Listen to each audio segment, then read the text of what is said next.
নমস্কার। 23 মার্চ 2026 সোমবার, চন্দ্র বিশে, নক্ষত্র কৃত্তিকা, রাত্রির 8টা 50 মিনিট পরে রোহিণী নক্ষত্র, রাহুকাল সকাল 7:30 থেকে 9টা পর্যন্ত। মেষ রাশি, কর্মক্ষেত্রে ঝুট ঝামেলা এড়িয়ে চলুন, ব্যবসায় মাথা ঠান্ডা রাখুন, শত্রুর থেকে সাবধান, পারিবারিক অশান্তি এড়িয়ে চলুন, আয় মধ্যম এবং মানসিক দুশ্চিন্তা। বৃষ রাশি, কর্মক্ষেত্র শুভ, ব্যবসায় আয় বৃদ্ধি, পারিবারিক ভ্রমণ এবং মানসিক শান্তি। মিথুন রাশি, কর্মক্ষেত্র মাথা ঠান্ডা রাখুন, ব্যবসায় অহেতুক ঝামেলা বৃদ্ধি, পারিবারিক সমস্যা বৃদ্ধি, মানসিক অবসাদ। কর্কট রাশি, কর্মক্ষেত্র শুভ, ব্যবসায় নতুন যোগ, আয় বৃদ্ধি, পারিবারিক ও মানসিক শান্তি।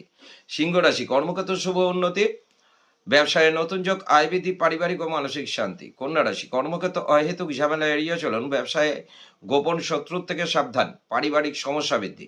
তুলা রাশি, কর্মক্ষেত্র সমস্যা বৃদ্ধি, ব্যবসায় গোপন শত্রুর থেকে সাবধান, পারিবারিক সমস্যা বৃদ্ধি এবং মানসিক অবসাদ। বৃশ্চিক রাশি, কর্মক্ষেত্র শুভ, কর্ম উন্নতি, ব্যবসায় নতুন যোগ, আয় বৃদ্ধি, পারিবারিক ও মানসিক শান্তি। ধনুরাশি, কর্মক্ষেত্র শুভ, কর্ম উন্নতি, ব্যবসায় নতুন যোগ, আয় বৃদ্ধি, পারিবারিক সমস্যা বৃদ্ধি এবং মানসিক দুশ্চিন্তা। মকর রাশি, কর্মক্ষেত্র ঝামেলা এড়িয়ে চলুন, ব্যবসায় গোপন শত্রুর থেকে সাবধান, পারিবারিক সমস্যা বৃদ্ধি, মানসিক অবসাদ। কুম্ভ রাশি, কর্মক্ষেত্র সমস্যা বৃদ্ধি, ব্যবসায় গোপন শত্রুর থেকে সাবধান, পারিবারিক সমস্যা এড়িয়ে চলুন, আয় থেকে ব্যয় অধিক, মানসিক দুশ্চিন্তা। মীন রাশি, কর্মক্ষেত্র শুভ, ব্যবসায় গোপন শত্রুর থেকে সাবধান, পারিবারিক সমস্যা এড়িয়ে চলুন এবং মানসিক অবসাদ। নমস্কার।